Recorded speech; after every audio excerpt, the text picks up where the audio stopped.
मेरे को बहुत मोटा है। तो मैं साइड में खड़ा था, लास्ट मीटिंग थी, और लास्ट मीटिंग में जब आराधना समाप्त होना था तो उसने मेरे बाजू पर हाथ लगाया और मुझे पकड़ लिया और कहने लगा, आप भी नाचो। मैंने कहा, ब्रदर मैं कभी नाचा नहीं, मैं नहीं नाचता। कहता नहीं नाचना है। मैं क्या, क्यों? कहता हमने बच्चा बनना है। हालेलुया। जो कुछ बच्चे कर सकते हम नहीं कर सकते। ਅਸੀਂ ਨੱਚਦੇ ਆ ਨਾ, ਭੰਗੜਾ ਪਾਉਂਦੇ ਆ ਤੇ ਸਟਾਈਲ ਦੇ ਨਾਲ ਪਾਉਂਦੇ ਕਿ ਨਹੀਂ? ਪਰ ਬੱਚੇ कैसे नाचते? ਐਵੇਂ ਮੁੜ ਜਾਂਦੇ ਨੇ, ਐਵੇਂ ਨੱਚੀ ਜਾਂਦੇ ਨੇ। ਉਹਨਾਂ ਦਾ ਕੋਈ ਸਟਾइल नहीं, कोई तरीका नहीं होता, मगर उनको आनंद इतना होता है और बाहर जाकर यार बड़ा मजा है।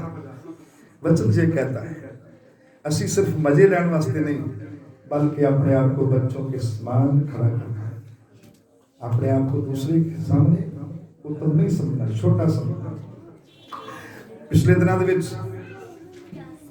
आज बेटे सोहन लाल की बेटी की शादी है, सुनिए ध्यान देइए। मगर लड़के वालों ने क्या किया है, हम तो अपने पादरी से ही निकाह करवाएंगे, तो हम पीछे हट गए। मैं क्या तुसी बड़ा प्रभु का वचन सानू दसदा, क्योंकि फैसला घर वाले लोगों का होता है कि हम किस पादरी को बुलाना, किसको नहीं बुलाना है। मैं इस बात के लिए भैन बेबी के लिए प्रभु का धन्यवाद करूंगा और तुहाडे सारे का धन्यवाद करूंगा जिन्हां ने अपनियां बेटियां दे लई एक फैसला किया कि शादी हमारा राष्ट्र नहीं पड़ेगा, रिश्ता करो तो चाहे ना करो। बहुत सारे लोगों ने ऐसे फैसले लिए, तो मैंने कहा कोई बात नहीं, हमारे लिए रिश्ता खुदा और कर देगा। हालेलुया। क्या हम पीछे हट गए तो हम कमजोर हो गए? नहीं, परमेश्वर के लोग कभी कमजोर नहीं होते, बल्कि झगड़े तो बचे रहना साडा ताकत है। ਅਸੀਂ ਸਟੈਂਡਰਡ ਦੇ ਨਾਲ ਰਹਿਣਾ, ਕਿੱਦਾਂ ਰਹਿਣਾ? ਨਕਮਾਪਨ ਨਹੀਂ ਦਿਖਾਣਾ। ਪਾਦਰੀ ਚਾਹता तो वो कह सकता सी, नहीं भाई ये मेरा हक नहीं, वो जिस चर्च में जाते हैं उस सेवक का हक है। हालेलुया। प्रभु का वचन सानू दसदा, मैनू कोई मलाल नहीं, मैनू कोई दुख नहीं, मैं खुश हूँ, मैं आपके बीच में आराधना कर रहा हूँ। प्रभु को धन्यवाद दें। आइए, हमारे पास समय थोड़ा है, तो पहले हमने बात सुनी है मसीही लोगों का किस तरह का वर्तारा होना चाहिए। पंजाबी का एक शब्द है, सुनिए भाई मेरी गल वाल ध्यान दो। मसीही लोगों का किस तरह का एक दूसरे नाल वर्तारा होना चाहिए, ये सुन लिया। प्रभु का वचन सानू दसदा ते जे वर्तारा साडा चंगा होना चाहिए ते साडा अंदरला इंसानियत ते ओदा चाल चलन भी चंगा होना चाहिए। परमेश्वर का वचन सानू दसदा यहूदी लोग ਜਿਹੜੇ ਯਿਸੂ ਦੇ ਚੇਲੇ ਬਣ ਗਏ, ਉਹਨਾਂ ਦੇ ਨਾਲ ਮਿਲਣ ਵਰਤਣ ਨਹੀਂ ਰੱਖਦੇ ਸਨ ਜਿਹੜੇ ਪਰਾਈਆਂ ਕੌਮਾਂ ਦੇ ਵਿੱਚੋਂ ਵਿਸ਼ਵਾਸ ਦੇ ਵਿੱਚ। ਮੇਨ ਗੱਲ ਇਹ ਸੀ। ਹਾਲੇਲੂਇਆ। ਉਹਨਾਂ ਲੋਕਾਂ ਨੂੰ ਉਹ ਛੋਟੇ ਤੇ ਆਪਣੇ ਆਪ ਨੂੰ ਕੀ ਸਮਝਦੇ ਸਨ? ਵੱਡੇ ਸਮਝਦੇ ਸਨ ਤੇ ਬੁੱਧਵਾਨ ਸਮਝਦੇ ਸਨ, अनुग्रहकारी समझते सन कि हम तो अब्राहम की संतान है, हम तो परमेश्वर के पुत्र हैं, खुदा ने हमें बुलाया है। प्रभु का वचन सानू दसदा है साडा चाल चलन भी चंगा होना चाहिए। 13 अध्याय ओदा पहला ते दूसरा वचन ते 11 वचन पढ़ दीजिए। हाँ, मसीह दे विच हम कैसे चले, मसीह दे विच सानू किदां चलना चाहिए है। हाँ, हर एक व्यक्ति किन्हां दे अधीन रहे? प्रशासन दे अधीन रहे। ये बात सीखे, क्योंकि परमेश्वर का वचन हमें अनुशासन सिखाता है। परमेश्वर का वचन सानू अनुशासन बनाता है। हाँ, क्योंकि कोई अधिकार ऐसा नहीं, क्योंकि हर एक हुकूमत जिहड़ी है वो परमेश्वर वालों ठहराई जाती है। हुकूमत किसी भी सरकार दी हो, सानू सबना का आदर करना ते हुक्म का पालना करना। आगे पढ़े 14वां अध्याय लास्ट विच प्रभु के दास ਜਦੋਂ ਉਹਨੇ 14 ਅਧਿਆਇ ਲਿਖਿਆ ਤੇ ਉਹਨੇ ਆਖਿਆ ਬਈ ਇੱਕ ਦੂਸਰੇ ਦੀ ਠੋਕਰ ਦਾ ਕਾਰਨ ਨਾ ਬਣੇ। हालेलुया। तब तुम यीशु के चेले ठहरोगे। अगर जे तुसी एक दूसरे ਨੂੰ ਠੋਕਰ ਦਾ ਕਾਰਨ ਬਣਾਓ। ਕਈ ਵਾਰੀ ਅਸੀਂ ਗੱਲਾਂ ਦੇ ਵਿੱਚ ਟਾਂਚ ਮਾਰ ਕੇ ਗਾਂ ਚਲੇ ਜਾਂਦੇ, ਅਗਲਾ ਭਾਵੇਂ ਸਾਰਾ ਦਿਨ ਰੋਂਦਾ ਰਹੇ। दूसरे का भावें ब्लड प्रेशर वधिया रहे, बंदा मर जाए पर असीं गल करनी बंद नहीं करते। प्रभु का वचन सानू ये दसदा है। परमेश्वर के वचन को समझने की कोशिश करो। ये तुहाडी बेहतरी दे लई ते तुहाडी तरक्की दे लई, क्योंकि एक वचन ऐसा भी लिखा है 14 अध्याय उसका 19 वचन 18 वचन,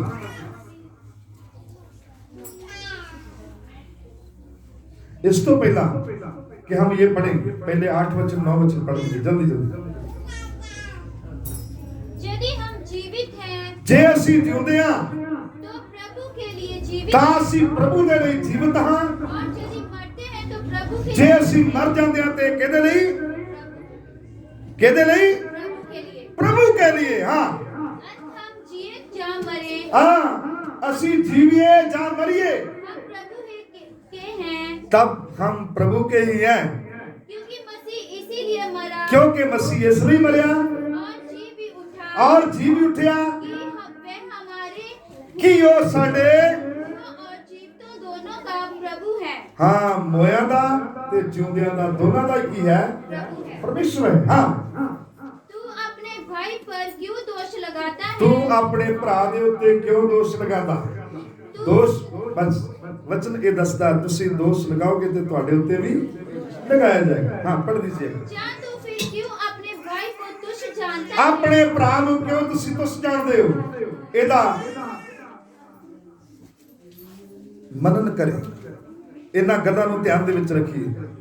ਔਰ 14 ਅਧਿਆਇ ਦਾ 15 ਵਚਨ ਜਾਂ 16 ਵਚਨ 17 वचन 18 वचन और 19 वचन पढ़िए। तो मैं कहूंगा 17 वचन से पढ़ना शुरू करें। हाँ क्योंकि परमेश्वर का राज्य क्योंकि परमेश्वर का राज्य पहली गल खाना पीना नहीं, कि उसी खान पीन दी वस्तुओं की ज्यादा चिंता करते हैं। हाँ परंतु धर्म और मेल मिलाप और धर्म मेल मिलाप और आनंद है। हाँ जो पवित्र आत्मा से होता है, जेड़ा पवित्र आत्मा तो हुंदा है, ਜਿਹਦਾ ਮਤਲਬ ਆ ਜੇ ਅਸੀਂ ਇਹਨਾਂ ਗੱਲਾਂ ਦੇ ਅਨੁਸਾਰ ਆਪਸ ਦੇ ਵਿੱਚ ਮਿਲੇ ਰਹਿੰਦੇ ਹਾਂ ਤਾਂ ਪਰਮੇਸ਼ਰ ਦੇ ਅਨੁਸਾਰ ਅਸੀਂ ਆਤਮਾ ਦੇ ਦੁਆਰਾ ਚੱਲਦੇ ਹਾਂ। ਹਾਂ जो कोई इस रीति से ਜਿਹੜਾ ਕੋਈ ਇਸ ਰੀਤੀ ਦੇ ਨਾਲ मसीह की सेवा करता है, ਮਸੀਹ ਯਿਸੂ ਦੀ ਸੇਵਾ ਕਰਦਾ ਹੈ परमेश्वर को पाता है ਉਹ ਪਰਮੇਸ਼ਰ ਨੂੰ ਪਾਉਂਦਾ ਤੇ ਚੰਗਾ ਲੱਗਦਾ ਹੈ और मनुष्यों में ग्रहण योग्य। ਔਰ ਮਨੁੱਖਾਂ ਨੂੰ ਵੀ ਪਸੰਦ ਹੈ ਤੇ ਮਨੁੱਖ ਵੀ ਕਬੂਲ ਕਰਦੇ ਨੇ। इसलिए हम उन बातों में लगे रहे ਇਸ ਲਈ ਅਸੀਂ ਉਹਨਾਂ ਗੱਲਾਂ ਦੇ ਮਗਰ ਲੱਗੇ ਰਹੀਏ जिनसे मेल मिलाप ਜਿਨ੍ਹਾਂ ਗੱਲਾਂ ਦੇ ਨਾਲ ਮੇਲ ਮਿਲਾਪ और एक दूसरे का सुधार हो। ਇੱਕ ਦੂਸਰੇ ਦੀ ਤਰੱਕੀ ਹੋਵੇ, ਨਾ ਕਿ ਅਸੀਂ ਆਪਣੇ ਮਤਲਬ ਦੇ ਨਾਲ ਆਪਣੇ ਕੰਮਾਂ ਨੂੰ ਪ੍ਰਗਟ ਕਰਨ ਵਾਸਤੇ ਇੱਕ ਦੂਸਰੇ ਨਾਲ ਮੇਲ ਮਿਲਾਪ ਰੱਖੀਏ। ਨਹੀਂ, ਜੇ ਸਾਡੇ ਜੀਵਨ ਤੋਂ ਦੂਸਰਿਆਂ ਦੀ ਤਰੱਕੀ ਨਹੀਂ ਹੁੰਦੀ ਤੇ ਅਸੀਂ ਕੌਣ ਸਾ ਪ੍ਰਚਾਰ ਕਰਦੇ ਹਾਂ ਬਈ? ਕੀ ਦਿਖਾਉਣ ਦੀ ਕੋਸ਼ਿਸ਼ ਕਰਦੇ ਹਾਂ? ਅਸੀਂ ਕੀ ਲੋਕਾਂ ਨੂੰ ਦੱਸਣਾ ਚਾਹਦੇ ਹਾਂ? डिग्रियां कोई मैंने नहीं रखती, चाहे 10-10 डिग्रियां अपनी जेब में पा के रखो। मेरे पास पिछले दिनों से लेकर अब तक कितने ओहदे हैं मैंने कभी जिक्र नहीं किया, ना मुझे जरूरत है, क्योंकि परमेश्वर साडे कमां तो देखता है तुसीं कितने ओहदे नाल की हो लगाओ रखते हो। हालेलुया। थोड़ा आगे पढ़ दीजिए। भोजन के लिए परमेश्वर का काम ना बिगाड़। हाँ खान पीन की अवस्था दे लई आप परमेश्वर का काम ना बिगाड़ो, बस इतना ही काफी है। परमेश्वर की बाणी सानू ये दसदी है, ਇਹਦਾ मतलब खान पीन ਦੀਆਂ ਗੱਲਾਂ ਦੇ ਉੱਤੇ ਵੀ ਕੁਝ ਗੜਬੜ ਹੈ, ਜਿਸ ਕਰਕੇ ਸੰਤ ਪੌਲਸ ਨੇ ਰੋਮੀਆਂ ਦੇ ਲੋਕਾਂ ਨੂੰ ਇਹ ਖਤ ਲਿਖਿਆ। ਇਹ ਪੱਤਰੀ ਲਿਖੀ 15ਵਾਂ ਅਧਿਆਇ ਦੇਖੀਏ तो वो कहता है मसीह दे विच कदी आस ना छड्डो। आस नहीं छड्डनी, बल्कि मेल मिलाप के पीछे लगे रहना है। मेल मिलाप के पीछे लगे रहना। हाँ ਇਹਦਾ 15ਵਾਂ ਅਧਿਆਇ 4 ਵਚਨ 5 ਵਚਨ ਪੜ੍ਹਦੇ ਸੀ। जितनी बातें पहले से लिखी गई ਜਿਹੜੀਆਂ ਗੱਲਾਂ ਮੈਂ ਤੁਹਾਨੂੰ ਪਹਿਲੇ ਲਿਖੀਆਂ ਕਹਿੰਦਾ वे हमारी शिक्षा के लिए ਉਹ ਸਾਡੀ ਸਿੱਖਿਆ ਦੇ ਲਈ ਕੀ ਹੈ लिखी गई है लिखी गई है कि हम धीरज और पवित्र ਅਸੀਂ ਧੀਰਜ ਅਤੇ ਪਵਿੱਤਰ ਜੀਵਨ ਬਤੀਤ ਕਰੀਏ। प्रोत्साहन द्वारा आशा रहे। हाँ किहदे द्वारा आस रखें?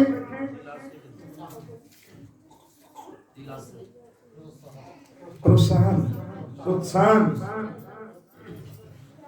दिलासे के द्वारा की रखिए सी आस रखिए। हाँ, धीरज और शांति का दाता परमेश्वर धीरज ते शांति का दाता परमेश्वर तुम्हें वरदान दे, तुहानू एक ही दवे, वरदान दवे। हाँ, कि मसीह यीशु के अनुसार मसीह यीशु के अनुसार आपस में एक मन रहो, आपस दे विच एक मन ते एक जान बने रहो, ताकि तुम एक मन और एक तां जो तुसी एक मन और एक जान स्वर्ग में हमारे प्रभु यीशु मसीह के पिता स्वर्ग दे अंदर साडे परमेश्वर प्रभु यीशु मसीह दे पिता परमेश्वर की स्तुति परमेश्वर की महिमा होवे। 16 अध्याय विच चले जाइए। प्रभु दा वचन सानू दसदा है अपने आप को कमजोर नहीं समझना बल्कि आस दे विच बने रहना, क्योंकि लोकां दी एक कहावत है जिउंदे आशा ते मरे निराशा। जिउंदे जी आस कदे नहीं छड्डनी, क्योंकि साडी आस जिउंदी है, वो यीशु मसीह है। हालेलुया। जेड़ा मुर्दियां दे विचों जी उठिया, पिता परमेश्वर दे सज्जे हत्थ विराजमान होया ते साडे लई साडा उद्धार करता ठहराया। जिन्हां ने उसने कबूल किया उन्हां ने उसने पिता ने परमेश्वर ने अपने पुत्र होने का की दिता अधिकार दिता। तो मैंने पिछले हफ्ते में बताया था कि मैं लास्ट अध्याय 13 से 16 अध्याय तक जावांगा, तो एक वचन पढ़ दीजिए, उसके बाद 16 अध्याय में आ जाइए। 13 अध्याय का 11 वचन जरूर पढ़ना है, क्योंकि हमने छोड़ दिया इस वचन को। जल्दी जल्दी पढ़ दीजिए। तुसी समा जानते हो, वेला जानते हो, नरादरी तो नहीं, तुसी समा जानते हो कि हुण तुहाडा समा जो है नींदर तो जागण दा समा आ गया है। हाँ, तुहाडे जागण दा वेला आ गया। सुनिए, ध्यान दइए, ये गल सच है कि जागण दा वेला सारा सारा ही सुते रहंदे आ, पर दसंबर दा महीना वो हल्ला होता, बरसाती डंडू बाहर आ जाते, मींह पैंदा, सौण दा महीना आउंदा ते जेड़े साल साल डंडू रुड्डां दे विचों बाहर नहीं निकलदे, इन्हां दिनां दे विचों भी आ जाणगे। पिछले हफ्ते मैनूं छोटे बच्चे कह रहे सी, अंकल जी प्रभात फेरी किदन नहीं देखा, ठंड बड़ी लगदी है, ठंड बहुत लगती है, प्रभात फेरी देण दा की फायदा जे तुसीं सारा साल सुते रहे। पिछले हफ्ते मैं क्लास दे विच दस रहा सी, लोग कहते साडे लोग साडी कलीसिया बहुत बेदार है। कलीसिया बेदार उदों पता लगता जो चंदा गले दे विच हुंदा है, गल्लां बातां तो। हालेलुया। सिर्फ गीत गाउण विच बेदारी है, ताली वजाउण विच बेदारी है, ढोलकी वजाउण दे विच बेदारी है, परमेश्वर के घर में कितना भोजन है इस बात से पता चलता है। मैं भैणा ने क्या कि सानू बेंचां की जरूरत है। मुझे प्रार्थना करते 18 साल बीत गए। सुनिए, ध्यान दीजिए, 20 वर्ष बीत गए कि प्रभु तू साडियां भी जरूरतां नूं पूरा कर दे, साडियां जरूरतां नूं भी पूरा कर। हालेलुया। प्रभु दा वचन सानू दसदा है जरूरत सी साडे कोल कुर्सियां नहीं लईआं गईआं, भैण आरफ ने ये बेंच बना के दे दित्ते, 8 लोग बैठ सकते हैं। पहले असीं एक कुर्सी तो तरसदे हां कि कुर्सी कित्थों मिलेगी, साडे कोल 5 कुर्सियां सी, सब लोग नहीं बैठ सकते। प्रभु को धन्यवाद दे, खुदा अपने लोगों का इंतजाम करता है। हालेलुया। तो 16 अध्याय दे विच लास्ट दे विच पढ़िए, अपने जानन वालियां दी खुशामदीद पुछो। ਜਿਹੜੇ लोग मसीह दे विच ने उन्हां दा कदी कदी हाल चाल भी पुछ लिया करो। सुनिए, ध्यान दइए, पिछले दिनां दे विच ਅਸੀਂ सुनिया सी कि तुसीं किहदा हाल पुछिया, ते जे ਇਹ ਪੁੱਛਿਆ ਜਾਏ ਵੀ ਤੁਸੀਂ ਵੀ ਕਦੀ ਕਿਸੇ ਦਾ ਜਾ ਕੇ ਹਾਲ ਪੁੱਛਿਆ, ਫਿਰ ਕੀ ਜਵਾਬ ਮਿਲੇਗਾ? फिर तकरार पैदा होएगा। वचन ये दसदा परमेश्वर दा दास संत पौलुस कहंदा फलाना फलाना व्यक्ति तुहाडी सुख सांद पुछदे ने। हालेलुया। जदों असीं बाहर जांदे आ ना ते फिर लोकी सानू भी पुछदे ने, भाई लक्की दा की हाल है, भाई अजक दा की हाल है, भाई दानियल दा की हाल है, हैप्पी दा की हाल है, वो बच्चे किदां ने, राधना दे विच आउंदे किदां नहीं, भैणों के बारे भी पुछते हैं, फलानी भैन का की हाल है, वो किवें चल रही है।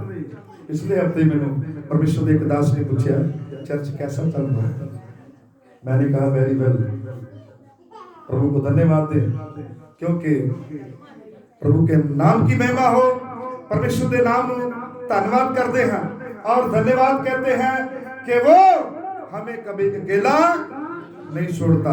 तो मैं उम्मीद रखता हूं जो मुझे नहीं छोड़ा तो खुदा आपको भी कभी अकेला नहीं छोड़ेगा। 16 अध्याय का 17 वचन, 18 वचन ते 19 वचन जरूर पढ़ना, पढ़िए। अब हे भाइयों, हुण हे भरावो, मैं तुमसे विनती करता मैं तानू बेनती करदा हां हूं कि जो लोग उस शिक्षा के विपरीत जेड़े लोग इस सिੱਖਿਆ ਦੇ ਵਿਰੁੱਧ, जो तुमने पाई है, जेड़ी ਸਿੱਖਿਆ ਤੁਸੀਂ ਪਾਈ है, टालने और ठोकर खिलाने का कारण हो सकती ਹਾਂ ਤਾਲਣ ਦਾ ਤੇ ਠੋਕਰ ਕਰਨ ਦਾ, ਠੋਕਰ ਬਣਨ ਦਾ ਕਾਰਨ ਬਣਦੇ ਹੋ। उन्हें ताड़ लिया करो, ਉਹਨਾਂ ਨੂੰ ਕੀ ਕਰਿਆ ਕਰੋ? ताड़ लिया करो ਜਾਣ ਲਿਆ ਕਰੋ, और उनसे दूर रहो, ਉਹਨਾਂ ਤੋਂ ਦੂਰ ਰਹੋ। क्योंकि ऐसे लोग हमारे प्रभु मसीह की नहीं, ਐਸੇ ਲੋਕ, ਇਹੋ ਜਿਹੇ ਲੋਕ ਸਾਡੇ ਪ੍ਰਭੂ ਯਿਸੂ ਮਸੀਹ ਦੀ ਨਹੀਂ, परंतु अपने पेट की सेवा करते ਆਪਣੇ ਪੇਟ ਦੀ ਸੇਵਾ ਕਰਦੇ ਨੇ ਤੇ ਆਪਣੀ ਵਡਿਆਈ ਕਰਦੇ ਨੇ।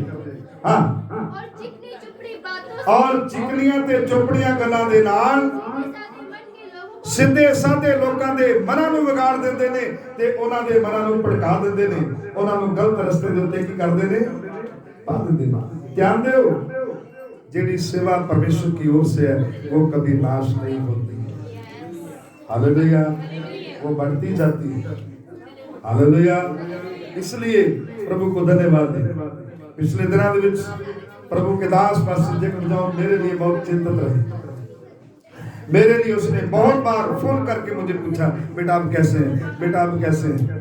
मैंने उनको कहा, आशी आपको चिंता करने की जरूरत नहीं, खुदा हमारे साथ। जोरदार ताली जाके प्रभु के नाम की महिमा करें। आगे पढ़े, 20 वचन तक पढ़ना, उसके बाद तुम्हारे आज्ञा मानने की चर्चा ਤੁਹਾਡੇ ਆਗਿਆਕਾਰੀ ਦੀ ਚਰਚਾ ਸੁਣੀਏ। सब लोगों में ਜਿਹੜੇ ਲੋਕ ਇਸ ਵਕਤ ਚਰਚ ਦੇ ਵਿੱਚ ਆ ਰਹੇ ਨੇ, ਇਹ ਤੁਹਾਡੀ ਆਗਿਆਕਾਰੀ ਦੀ ਚਰਚਾ ਹਾਂ सब लोगों में फैल गई, ਆ ਸਾਰੇ ਲੋਕਾਂ ਦੇ ਵਿੱਚ ਜਾਣ ਚੁੱਕੀ ਹੈ, ਜਾਣੀ ਗਈ ਹੈ। ਹਾਂ, इसलिए मैं तुम्हारे विषय में आनंद ਇਸ ਲਈ ਮੈਂ ਤੁਹਾਡੇ ਬਾਰੇ ਆਨੰਦ ਕਰਦਾ ਹਾਂ ਕਿ ਤੁਸੀਂ ਮੈਨੂੰ ਕਦੇ ਨਹੀਂ ਛੱਡਿਆ ਤੇ ਨਾ ਤੁਸੀਂ ਮੈਨੂੰ ਭੁੱਲੇ ਹੋ। ਹਾਂ, परंतु मैं ये चाहता हूँ ਮੈਂ ਇਹ ਚਾਹੁੰਦਾ ਹਾਂ कि तुम भलाई के लिए ਤੁਸੀਂ ਭਲਾਈ ਦੇ ਲਈ, बुद्धिमान परंतु ਆ ਬੁੱਧੀਮਾਨ, परंतु बुराई के लिए ਆ ਬੁਰਾਈ ਦੇ ਲਈ भोले ना बने रहो। ਭੋਲੇ ਨਾ ਬਣੇ ਰਹੋ। ਹਾਲੇਲੂਇਆ। ਜਿਹਦਾ ਮਤਲਬ ਹੈ ਬੁਰਾਈ ਦੇ ਲਈ ਤੁਸੀਂ ਭੋਲੇ ਬਣ ਜਾਓ, ਤੁਹਾਨੂੰ ਪਤਾ ਨਹੀਂ ਬੁਰਾਈ ਕੀ ਹੁੰਦੀ ਹੈ, ਤੇ ਭਲਾਈ ਦੇ ਵਾਸਤੇ ਤੁਸੀਂ ਬੁੱਧਵਾਨ ਬਣ ਜਾਓ। मैं ये चाहता हूँ, यही मेरी इच्छा है, ये खुदा भी चाहता है। आइए अपने सिर्फ 20 वचनों के, हाँ बढ़िया, शांति का परमेश्वर शांति ਦਾ परमेश्वर, शैतान को तुम्हारे पांवों से शीघ्र कुचलवा देगा। हाँ शैतान ਜਿਹੜਾ ਹੈ ਉਹ ਜਲਦੀ ਦੇ ਨਾਲ ਤੁਹਾਨੂੰ ਕੁਚਲਣ ਦੀ ਕੋਸ਼ਿਸ਼ ਕਰਦਾ ਹੈ। हमारे प्रभु यीशु मसीह का ਸਾਡੇ ਪ੍ਰਭੂ ਯਿਸੂ ਮਸੀਹ ਦਾ अनुग्रह तुम पर होता रहे। अनुग्रह की कृपा ਤੁਹਾਡੇ ਉੱਤੇ ਹੁੰਦੀ ਰਹੇ। आइए सब लोग घुटनों के बल हो जाएं, अपनी अपनी जिंदगी के उत्ते गौर करिए। क्या हम इन बातों की ओर ध्यान देते हैं? संत पौलुस ने रोमियों की पत्री दे विच की लिखिया है? रोमियों की पत्री उसका 12वां अध्याय ਉਹਦੇ ਪਹਿਲੇ ਵਚਨ ਨੂੰ ਜਦੋਂ ਅਸੀਂ ਪੜ੍ਹਦੇ ਹਾਂ ਤੇ ਉਸ ਜਗ੍ਹਾ ਤੇ ਲਿਖਿਆ, हे ਪ੍ਰਭੂ ਮੈਂ ਪਰਮੇਸ਼ਰ ਦੀਆਂ ਰਹਿਮਤਾਂ ਦੀ ਖਾਤਰ ਤੁਹਾਡੇ ਅੱਗੇ ਬੇਨਤੀ ਕਰਦਾ ਹਾਂ ਕਿ ਤੁਸੀਂ ਆਪਣੀਆਂ ਦਈਆਂ ਤੋਂ ਪਰਮੇਸ਼ਰ ਨੂੰ ਜਿਉਂਦਾ, ਪਵਿੱਤਰ ਤੇ ਉਹਦੇ ਮਨ ਭਾਉਂਦਾ ਬਲੀ ਪ੍ਰਦਾਨ ਕਰਕੇ ਚੜਾਓ। ਇਹ ਤੁਹਾਡੀ ਰੂਹਾਨੀ ਬੰਦਗੀ ਹੋਵੇਗੀ। ਆਪਣੇ ਆਪ ਨੂੰ ਸੰਸਾਰ ਦੇ ਰੂਪ ਦੇ ਵਿੱਚ ਨਾ ਢਾਲੋ, बल्कि उसकी भली और अच्छी इच्छा को जानकर प्रभु की मर्जी को पूरा करो। तो उस गल तो ये जानो कि प्रभु के जीवन तो परमेश्वर के जीवन तो की भावी है और परमेश्वर साडे जीवन तो की चाहता है। ओदी भली इच्छा को जानकर ओदी भली इच्छा को जान के अपनियां दईयां तो प्रभु नूं अपने परमेश्वर नूं ਉਹ ਬਲੀਦਾਨ ਕਰਕੇ ਚੜਾਓ ਜਿਹੜਾ ਜੀਵਤ ਵੀ ਹੋਵੇ, ਉਹਨੂੰ ਪਸੰਦ ਵੀ ਹੋਵੇ ਤੇ ਉਹ ਮਨ ਭਾਉਂਦਾ ਵੀ ਹੋਵੇ। अपनी अपनी जिंदगी के उत्ते गौर करें कि मैं जो कुछ प्रभु को देता हूँ वो प्रभु को भाता है। जो बलिदान मैं लेके आया हूँ वो प्रभु को अच्छा लगता है। जो बलिदान में लेकर आया हूँ वो जीवित है कि मरा हुआ है, प्रभु का वचन हमें बताता है। परमेश्वर की बाणी सामने दसती है। आइए अपना मुंह खोल के प्रभु देके प्रार्थना करिए, अपने पाप का इकरार करिए, अपने पापा का पश्चाताप करें, अपने गुनाहों तो अपने पापों तो इस गल का इकरार करिए कि साडे जीवन तो प्रभु की मर्जी है कि अपने पाप को मन के छड्ड दईए, क्योंकि वचन दे विच लिखिया है, रोमियों की पत्री दे विच लिखिया है, जे तू दिल तो तौबा करे ते मुंह तो यीशु मसीह का इकरार करे ते मान लवे कि मैं पापी हां, तब तेरे पाप मिटाए जाएंगे और तू जीवन प्राप्त करेगा और तू परमेश्वर के राज में प्रवेश कर जाएगा और तू अपने राज में तैयार हो जाएगा। प्रभु की मर्जी यही है कि उसकी इच्छा को पूरा करो, उसके वचन को जानो, उसकी मर्जी के अनुसार उसके राज में तैयार हो जाओ। पिता तेरा धन्यवाद यीशु के नाम, आमीन। आइए सब लोग अपने हाथ उठा के न वचनों दी प्रभु को धन्यवाद।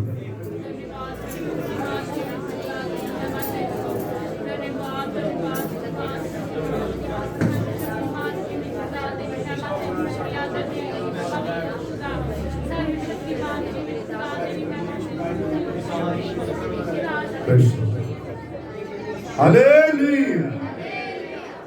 आइए अपने सलाम प्रभु दे जो उसका ये लास्ट प्रार्थना में जाएंगे। महान प्रभु जी आकाश से धरती ने सृजना परमेश्वर थोड़ा धन्यवाद करते खुदा प्रभु एक बार फिर खुदा मेरे ईश्वर ਅਸੀਂ ਤੁਹਾਡੀ ਹਜ਼ੂਰੀ ਦੇ ਵਿੱਚ ਆਏ ਖੁਦਾਵੰ ਤੁਹਾਡੇ ਨਾਮ ਨੂੰ ਸਲਾਮ ਦੇਈਏ ਖੁਦਾ ਖਾਸ ਪ੍ਰਭੂ ਤੁਹਾਡੇ ਨਾਮ ਨੂੰ ਮਹਿਮਾ ਮਿਲੇ ਖੁਦਾ ਤੁਹਾਡੇ ਨਾਮ ਨੂੰ ਸਲਾਮ ਮਿਲੇ ਸੱਚਮੁੱਚ ਖੁਦਾ ਤੁਸੀਂ ਮਹਿਮਾ ਦੇ ਜੋਗੇ ਪਰਮੇਸ਼ਰ आराधना दे जोगे खुदावन थोड़ा धन्यवाद दिए खुदा प्रभु जी आज दे दिन दे लिए खुदा आराधना दे सारे समय नु खुदा तुसी अपनी आत्मा दे अर्थ लाए खुदा और प्रभु थोड़े नाम पर सलाम देते खुदा जिंदगी पर गाए गए जो प्रार्थना थोड़े अर्जों दे विच कीती गई ने खुदा तनु आसमान से कबूल हुए खुदा और जो अंत वचन खुदा प्रभु जी हालेलुया थोड़े दास द्वारा दिता गया खुदा प्रभु जी वचन खुदा हर एक जीवन दे लिए पिता एक आशीष बरकत दे कारण हो जाए खुदा और प्रभु जी थोड़े नाम नु सलाल मिले खुदा तेरा धन्यवाद और खुदा थोड़े पवित्र दे विच इकट्ठा ना खुदा एक दूसरे दे लिए खुदा एक आशीष का बरकत दा कारण हो जाए खुदा तेरा धन्यवाद